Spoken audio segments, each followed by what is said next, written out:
Please help me to reach 1,000 subscribers. I need to say this somewhere because keeping it inside has been eating at me. Maybe it'll make sense to you, maybe it won't, but if you've ever poured every part of yourself into someone only to learn that it still wasn't enough, then you'll probably feel this in your bones. The night I left was the night something inside me cracked, though I didn't understand the size of that break until much later. I thought I was strong enough to walk away from her without falling apart, but the truth is, I was already shattered long before I closed that door behind me. I remember the exact place it happened, our living room. The one with the old second-hand rug we bought the day we moved in together. That rug had seen us laughing, planning, dreaming, and eventually it saw the end. "Michael, he makes me feel alive," she said. Her voice wasn't loud, but her words hit like a blade pressed straight into the softest part of me. I didn't argue with her. I didn't demand an explanation. I didn't even look her in the eye. I just stood there trying to swallow the sting lodged in my throat. My eyes burned, but I refused to cry in front of her. Not that night. "I hope he gives you what you're looking for," I said. And even while saying it, I knew it wasn't true. I wasn't wishing her happiness. I was praying that this fantasy she had built in her mind would fall apart. Praying she'd realize what she already had. But I wouldn't beg for her to stay. You break yourself slowly when you fight for someone who's already imagined a life without you. So I left. Not because I didn't love her, but because I knew I had already lost her long before she ever said his name out loud. The first nights were unbearable. I couldn't sleep. Food made me sick. I holed up in a cheap motel 40 minutes from the city, hiding from every piece of my old life. I kept replaying everything, every silence, every shift in her tone I ignored, every sign I convinced myself wasn't real. I didn't answer any calls. I didn't want pity.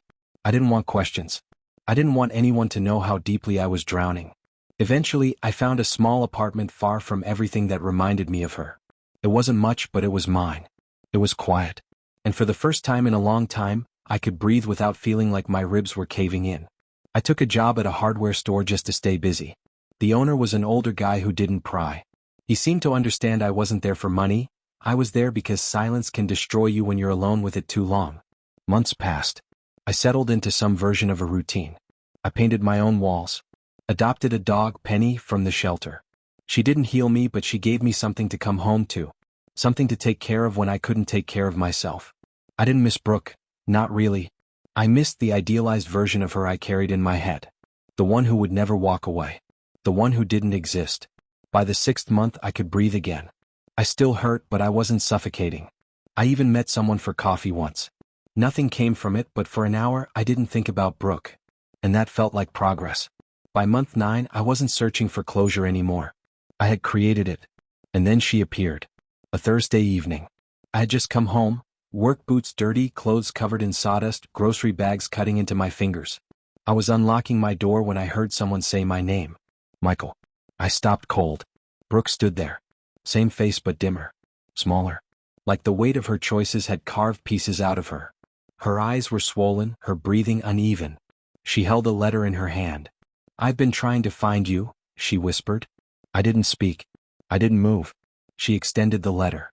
"Everything I never told you. Everything I should have said." I didn't take it. Not because I hated her, but because I refused to step back into a version of myself who let her decide my worth. She started crying. And for a split second the old instinct tugged at me, the one that once would have pulled her inside and tried to fix everything. But that man was gone. Buried under months of learning how to live without her. "I lied about Jason," she choked out. "I thought I needed more.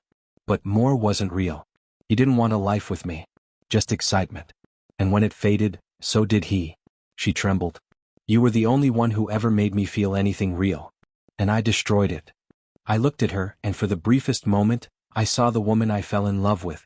But she wasn't standing in front of me anymore. She had been gone long before I ever left. "You didn't destroy us," I said quietly. "You destroyed yourself." Her face crumpled. "I'm sorry. I hope you heal," I replied. "But I'm not yours anymore." She cried harder. I didn't reach for her. It wasn't my responsibility anymore. She walked away the same way I once did, quietly without looking back. I went inside, sat on the floor beside Penny, and let the weight of it settle. My chest hurt, but it was a different kind of pain. Not longing. Not regret. Just the final snap of the last thread connecting me to someone who stopped choosing me long ago. And in the emptiness that followed, there was peace. So if someone tells you they've found something better than what you built together, let them go. Don't plead. Don't chase. Don't sacrifice yourself to be chosen. Walk away. Because if you're patient and honest with yourself, you'll find something more valuable than answers. You'll find peace.